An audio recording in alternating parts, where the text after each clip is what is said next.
Dear students, greetings to all. In this module, we'll be continuing with our ongoing chapter 6 of Biology, Molecular Basis of Inheritance. In this module, we will be discussing about the details of transcription. Firstly, what do we understand by the term transcription? Transcription is the process of copying genetic information from sense strand of the DNA into the RNA. So the process of synthesis of mRNA from DNA is referred to as transcription. So it is the process of copying the genetic information, and the genetic information is contained in the DNA. But here, for the transcription process, we need to form the mRNA, which is mRNA, that is messenger RNA, which is single stranded, and therefore we'll utilize only one strand of the DNA, which will act as the template strand. Here, the template strand is being depicted with the dark blue, gray, or purplish color. The dark blue color, and the pink, that's the coding strand, and this purplish color which is being formed is the messenger RNA. In case when we talk about the RNA, the base pairing rule, it states that A will form double bond with T and G will form a triple bond with C. That's the case of DNA. But in case of RNA, instead of thiamine, we have uracil. So the A will correspondingly will form double bonds with uracil, and there is a formation of mRNA from the DNA. Now, when we talk about the transcription, what are the requirements? We require promoter, we require structural genes, terminator, DNA-dependent RNA polymerase, that's the enzyme, initiation factors and termination factors to bring about the process of transcription. The polymerization, which is carried out by the enzyme, that is RNA polymerase, it will be carried out only in 5' to 3' direction, as is the case of replication, which is brought about by DNA-dependent DNA polymerase. So the template strand has got the direction that is 3' to 5', that is opposite to that of the coding strand.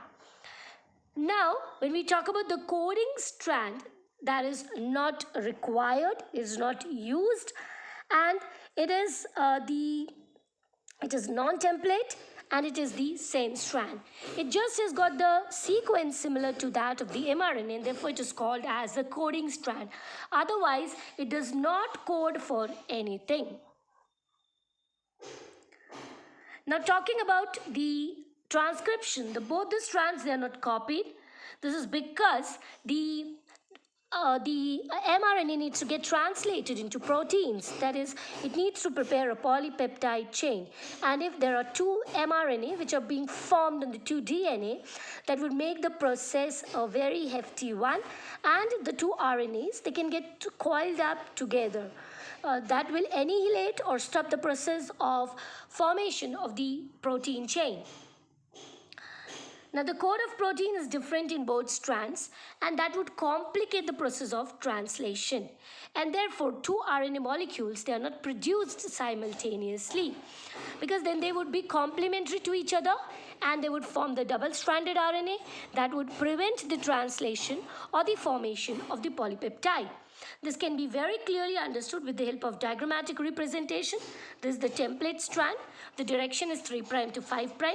The other strand, which does not code, is the coding strand, whose sequence is similar to the mRNA, except the bases T are replaced by U in case of RNA. So if both the strands would produce the RNA, that would result in a double-stranded RNA, and that would prevent the formation of polypeptide chain. The transcription unit. It is the segment of DNA between the sites of initiation and termination. Now, when we talk about the transcription unit, it basically comprises of the promoter region, the structural gene, and the terminator region. The promoter is the binding site for the enzyme RNA polymerase. It's located on the upstream end, that's on the 5' end. The structural gene is the region which is located between the promoter and the terminator. And the terminator is the site where the transcription process will stop. It is located at the 3' end in the downstream region. So here, this is the promoter where from the initiation will start. This is the terminator region where from the mRNA will fall off, and this is the structural gene. The template onto which the RNA, from which the RNA will be transcribed, and this is the coding strand which does not code for anything. Talking about the transcription unit, so as discussed, it comprises of the promoter, the terminator region, and the RNA coding sequences of the gene. Now, the transcription initiation is the upstream region, and the transcription termination will take place in the downstream region. Gene, that's the functional unit which is present on the DNA, and it's the unit of inheritance because that gets expressed later on into protein. It is the DNA sequence coding for an RNA which will later get expressed into protein. So cistron is the segment of DNA coding for a particular polypeptide during protein synthesis. Here we can see that the diagram outlined is that of a cell having the nucleus containing the chromosome in the condensed form referred to as the chromatin. Now, before the cell division, they get arranged in the form of chromosomes. So here we can see that there are the functional units which are present, which are referred to as the genes. The structural gene in a transcription unit, basically it could be monocistronic or it could be polycistronic.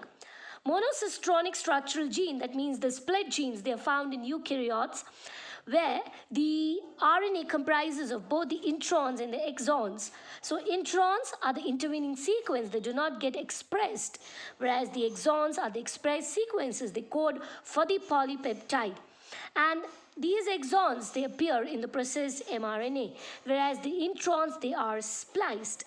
The polycistronic gene is seen in case of prokaryotes. There are no split genes, and it encodes for many polypeptide together.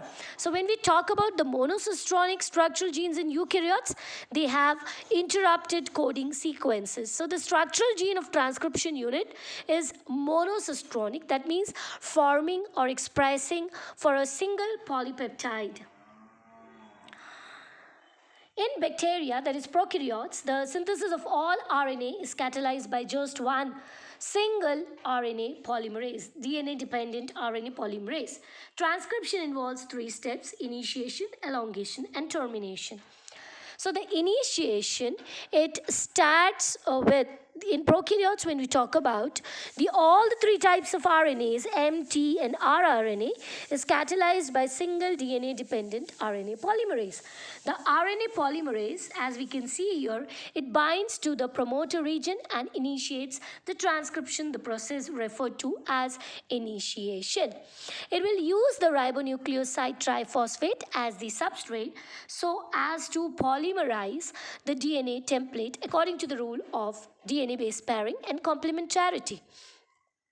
The enzyme facilitates the opening of as soon as the enzyme, that is the RNA polymerase, it comes and binds, that will lead to the opening of the DNA helix that will result in the formation of the transcription bubble.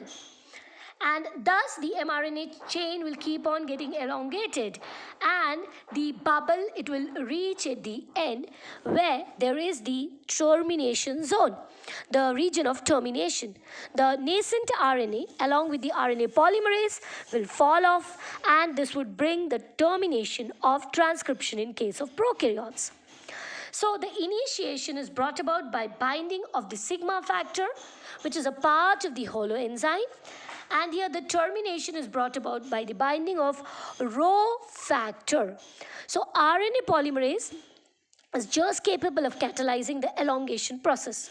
To carry out initiation and termination, there are factors like sigma and Rho which bring about the initiation and termination. In prokaryotes, the mRNA it does not require any processing. Thus, here we see that the nascent RNA has fall off and the RNA has got synthesized from the DNA. Initiation of transcription in case of prokaryotes. The RNA polymerase it binds at the promoter region. This will cause the unwinding of the DNA double helix. The Rho factor that's a part of the RNA polymerase, it will synthesis the process of RNA formation, the messenger RNA formation. The elongation will take place in 5' to 3' direction because the enzyme that is active in will carry out the polymerization in this particular direction. The activated ribonucleoside triphosphates, that is ATP, GTP, UTP, CTP, they will be added along with. And this is complementary to the base sequence of the DNA. Like for example, if on the DNA we find the sequence like A, T, G, C, then on the mRNA, A will pair with T, A with U, T with A, G will carry out base pairing with C, C with G.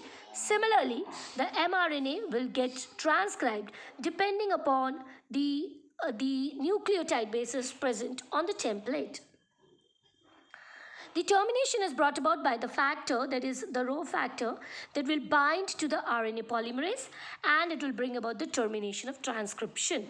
That will cause the dissociation of the RNA polymerase, the Rho factor, and then the DNA will wind up again. Transcription in case of prokaryotes. In bacteria, transcription and translation, they are coupled. mRNA does not require any processing. The transcription and translation will take place in the cytosol because there is no separation between the cytoplasm and the nucleus. But in eukaryotic cell, there will be no coupling of transcription and translation. Transcription in eukaryotes, there are two complexities. There are 3 RNA polymerase and the hnRNA, that is heterogeneous nuclear RNA.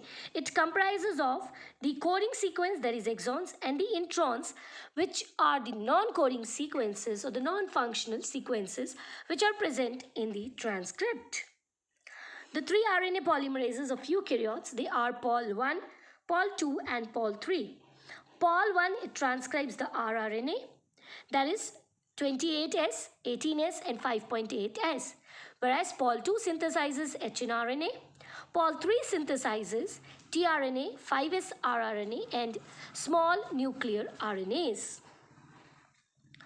The processing of heterogeneous nuclear RNA, it is carried out with the first step, that is splicing, which involves the removal of introns denoted with the orange colored structures over here. So these small bands which are intermittently present referred to as the introns denoted in orange will be removed first and by the process of splicing carried out by spliceosome. Now here the mRNA which is obtained now, it just comprises of the introns of the exons, which are the coding sequences. So there is the methylation which is done.